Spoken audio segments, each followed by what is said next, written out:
नमस्कार, स्वागत है आपका के भारत न्यूज़ में और मैं हूं आपके साथ कैफ खान। आज पुलिस स्मृति दिवस है, लेकिन क्या हम जानते हैं इस दिवस को क्यों मनाया जाता है और आज का दिन पुलिस विभाग के लिए क्यों खास है। तो आइए जानते हैं आज का दिन यानी पुलिस स्मृति दिवस की कुछ खास बातें। 21 अक्टूबर 1959 को आज ही के दिन चीन से लगी सीमा की सुरक्षा करते हुए 10 पुलिसकर्मी शहीद हो गए थे। उन्हीं की याद में हर साल 21 अक्टूबर को नेशनल पुलिस डे मनाया जाता है। मालूम हो, नेशनल पुलिस मेमोरियल जिसका उद्घाटन करते समय पीएम मोदी भावुक भी हो गए थे और इसका उद्घाटन पीएम मोदी ने 21 अक्टूबर 2018 को किया था। चलिए आपको ये भी बता दें कि क्या है नेशनल पुलिस मेमोरियल डे। बता दें, नेशनल पुलिस मेमोरियल देश के शहीद पुलिस वालों की निशानी में ही बनाया गया है, जो कि 30 फीट ऊंचा ग्रेनाइट का एक खंबा है। इसका वजन 238 टन है और इसकी आधार 60 फीट लंबी है। वहीं इस खंबे पर अब तक शहीद हुए पुलिस और अर्धसैनिक बलों के जवानों के नाम लिखे हुए हैं। आपको बता दें, इसके अलावा यहाँ पर एक म्यूजियम भी बनाया गया है। फिलहाल आपको बताते चले 21 अक्टूबर यानी आज ही के दिन क्यों नेशनल डे मेमोरियल का उद्घाटन हुआ। 21 अक्टूबर 1959 को केंद्रीय पुलिस बल के 10 जवान बॉर्डर की रक्षा करते हुए शहीद हो गए थे। भारत और तिब्बत के बीच करीब 2500 मील लंबी सीमा रेखा है। पहले इस सीमा रेखा की सुरक्षा की जिम्मेदारी केंद्रीय पुलिस बलों की थी। 20 अक्टूबर 1959 को उत्तर पूर्वी लद्दाख में हॉट स्प्रिंग जगह पर केंद्रीय पुलिस बलों के 3 टुकड़ियों की सुरक्षा के लिए तैनात किया गया था।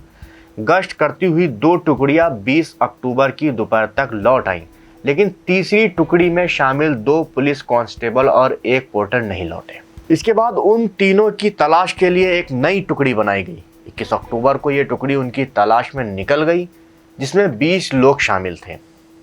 इसका नेतृत्व कर रहे DCIO करण सिंह। करण सिंह घोड़े पर सवार थे और पुलिस वाले पैदल थे। 21 अक्टूबर की दोपहर होते होते चीन के सैनिकों ने इस टुकड़ी पर भी हमला कर दिया। इस हमले में पुलिस के 10 जवान शहीद हो गए, जबकि 7 जवान गंभीर रूप से घायल हो गए। इस घटना के बाद 1960 में तय किया गया था कि हर साल 21 अक्टूबर को नेशनल पुलिस डे मनाया जाएगा। खैर, आगे आपको बताएं, शहीद हुए जवानों के शव भी चीनी सैनिक अपने साथ लेकर चले गए। 13 नवंबर 1959 को शहीद जवानों के शव को चीनी सैनिकों ने भारत को लौटा दिया। इसके बाद उन शहीद सैनिकों के शवों को पूरे सम्मान के साथ अंतिम संस्कार कर दिया गया। जनवरी 1960 में जब पूरे देश के राज्यों और केंद्र शासित प्रदेशों के पुलिस महानिरीक्षकों का सम्मेलन हुआ, तो उस वक्त तय किया गया हर साल 21 अक्टूबर को नेशनल पुलिस डे मनाया जाएगा। आपको बता दें, इस दौरान ये भी तय हुआ था कि देश के अलग अलग हिस्सों से पुलिस के जवान हॉट स्प्रिंग्स की यात्रा करेंगे और शहीदों को श्रद्धांजलि देंगे। तभी से 2012 से चाणक्यपुरी में पुलिस स्मृति दिवस पर परेड का आयोजन होने लगा था। तो चलिए ये भी जान लीजिए, जवानों की शहादत हुई 1959 में और मेमोरियल बना सन 2018 में। 60 साल बाद आखिर क्यों? इस मेमोरियल को बनाने की शुरुआत 2002 में हो गई थी, लेकिन काम बंद होने के कारण 2018 में ये बनकर तैयार हो गया था। 1999 में जब अटल बिहारी वाजपेयी के नेतृत्व में बीजेपी की सरकार बनी थी, तो 2002 में एक प्रस्ताव पास हुआ। ये तय किया गया कि दिल्ली में देश के पुलिस वालों की शहादत का सम्मान करने के लिए एक पुलिस मेमोरियल बनाया जाएगा। 2002 में ही तब के गृह मंत्री रहे लाल कृष्ण आडवाणी ने इसकी आधारशिला भी रख दी, लेकिन उसके बाद इस प्रोजेक्ट का काम रुक गया, जिसके बाद 16 साल के बाद प्रधानमंत्री नरेंद्र मोदी ने इसे देश को समर्पित किया। म्यूजियम में शहीद पुलिस वालों की जांबाजी के किस्से हैं। इस म्यूजियम में 5 गैलरी हैं, जिसमें देश के पुलिसिंग का इतिहास दर्ज है।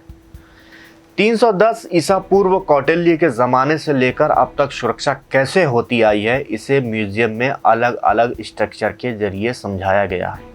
म्यूजियम में सबसे पहले पुलिस की रैंकिंग बताई गई है कि पुलिस में सबसे छोटा सिपाही होता है, उसके बाद हेड कांस्टेबल होता है, SI और इंस्पेक्टर होते हुए सबसे ऊंचा पद डायरेक्टर जनरल का होता है। इसी तरह म्यूजियम में केंद्रीय पुलिस बल और राज्य के पुलिस बलों के बारे में भी बताया गया है। वही म्यूजियम में राइफल, रिवॉल्वर जैसे हथियार भी म्यूजियम में रखे गए हैं। पुलिस के बैंड और पुलिस बलों पर जारी डाक टिकट को भी म्यूजियम में रखा गया है। इस म्यूजियम में पुलिस के जवानों के अलावा जानवरों के स्क्वाड को दिखाया गया है, जिनमें डॉग स्क्वाड और कैमल स्क्वाड शामिल हैं। इसके अलावा इस म्यूजियम में पुलिस बलों की शहादत को दिखाती हुई 9 कहानियां भी हैं। फिलहाल के लिए बस इतना ही। मुझे दीजिए इजाजत। देखते रहिए के भारत। नमस्कार।